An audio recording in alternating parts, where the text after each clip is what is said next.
개인정보 블랙박스 오근택 박영수입니다.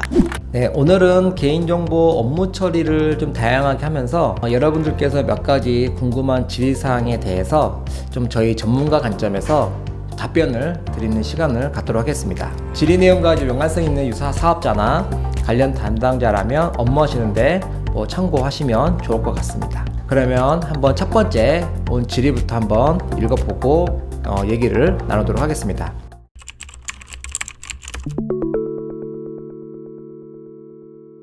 홈페이지를 통해 여행 상품 판매를 기획하고 있는데 이에 문의를 드립니다. 홈쇼핑에서 여행 상품을 판매하고 고객은 구매를 위해 고객의 이름, 휴대폰 번호를 남겨놓고 해피콜을 받도록 하고 있습니다. 여행사는 홈쇼핑으로부터 고객의 이름, 휴대폰 번호를 전달받아 상품 판매 목적으로 전화 통화를 하고 상품을 판매하게 됩니다.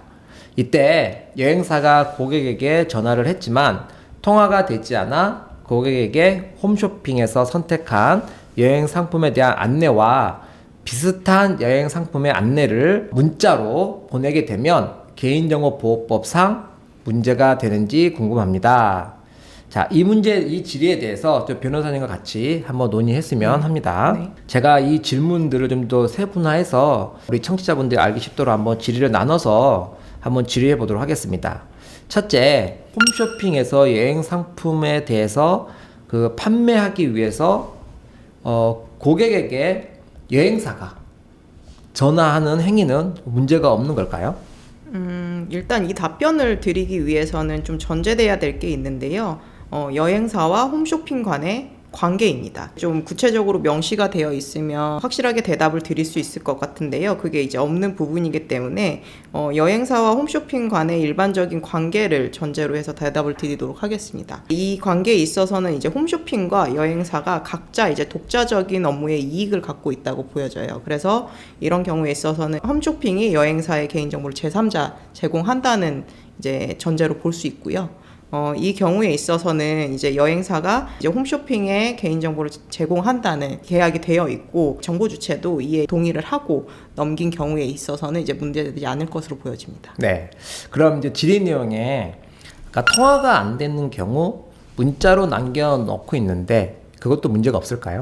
네, 그거는 이제 연락 수단만 변경이 된 거니까요. 이제 문제가 되지 않을 것으로 보여집니다. 네. 그러면 이 질의 내용에서 마지막 한 가지 더 질문을 드려보면 아까 이제 질의 내용에서는 해당 상품이 아닌 비슷한 상품을 추가로 문자로 남겨놓는 경우도 문제가 없는지 한번 이 부분도 한번 우리가 짚어서 답변해 주시면 좋을 것 같습니다.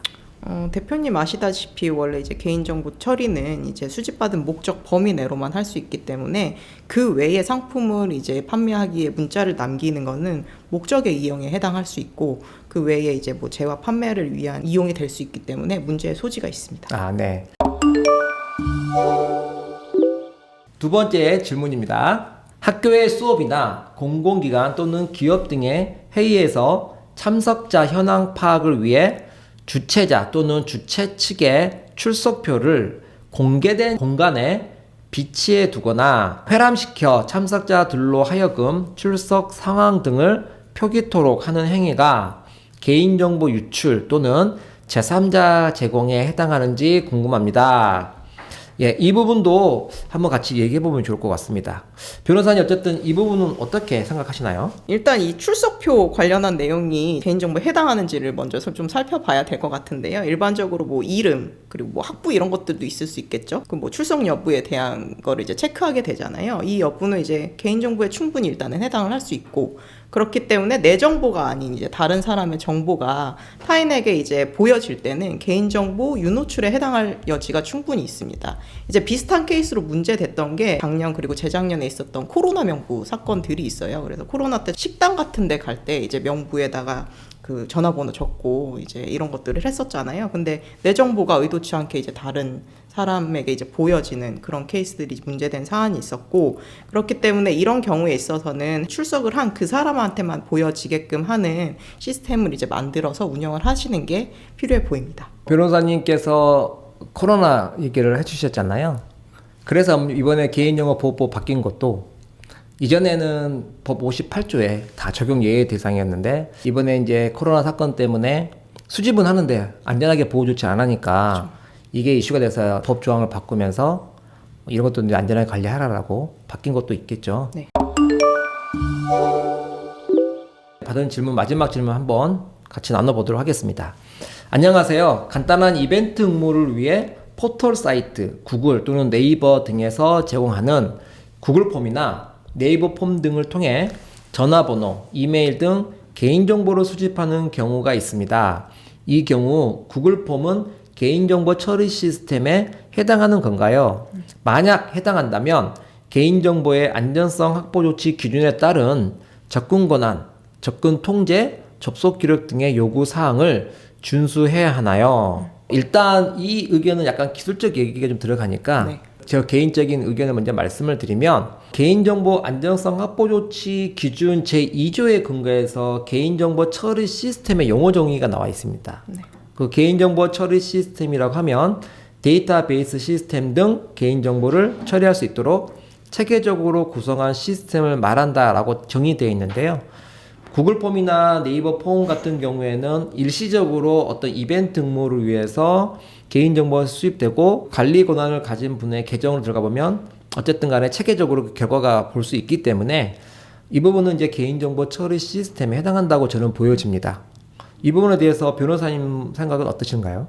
네, 이제 대표님 말씀 주신 것처럼 이게 이제 개인정보 처리 시스템에 해당하는지 여부를 살펴보려면 개인정보 안전성 확보 조치 기준에 있는 정의 조항을 살펴봐야 될 것 같아요. 개인정보 처리 시스템의 정의 자체가 데이터베이스 시스템 등 개인정보를 처리할 수 있도록 체계적으로 구성한 시스템을 말한다. 이렇게 되어 있잖아요.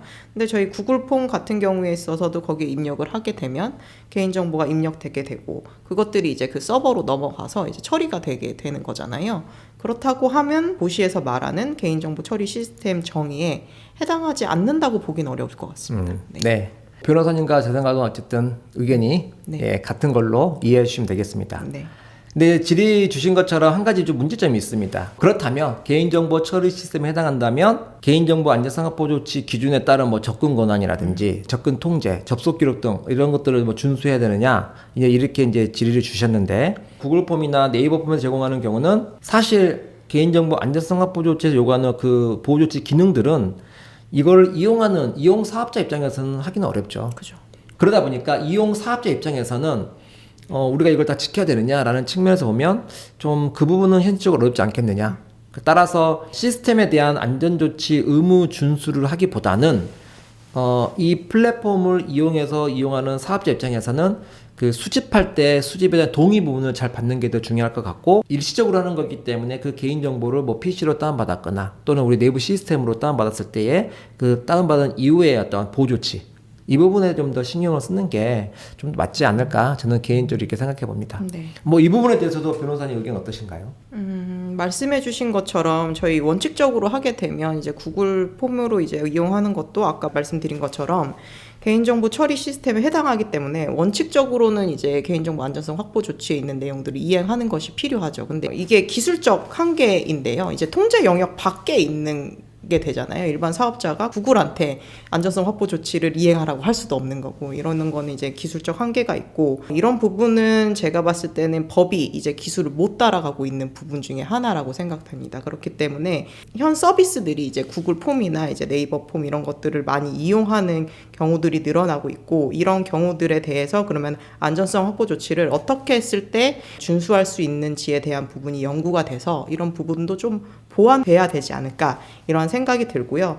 다만 통제 영역 밖에 있을 때는 어쩔 수 없는 부분에 해당하지만 구글 폼 같은 경우에 있어서도 저희 내려받게 할 수 있잖아요. 개인정보를. 그러면 내 영역 안에 들어왔을 때는 원칙으로 돌아와서 개인정보 안전성 확보 조치에 있는 내용들을 준수하시는 게 필요해 보입니다. 저희가 이제 질의에 대한 답변을 나름대로 저희 전문가 관점에서 의견을 드렸는데 혹시 이제 여러분들이 또 들어보시고 의견이 다르시거나 보다 좋은 또 답변의 의견이 있으시다면 저희 영상 댓글 달아주시면 저희가 참고하고 또 좋은 내용으로 여러분과 영상을 나누도록 하겠습니다. 오늘 영상이 좋으셨다면 구독, 좋아요 부탁드립니다.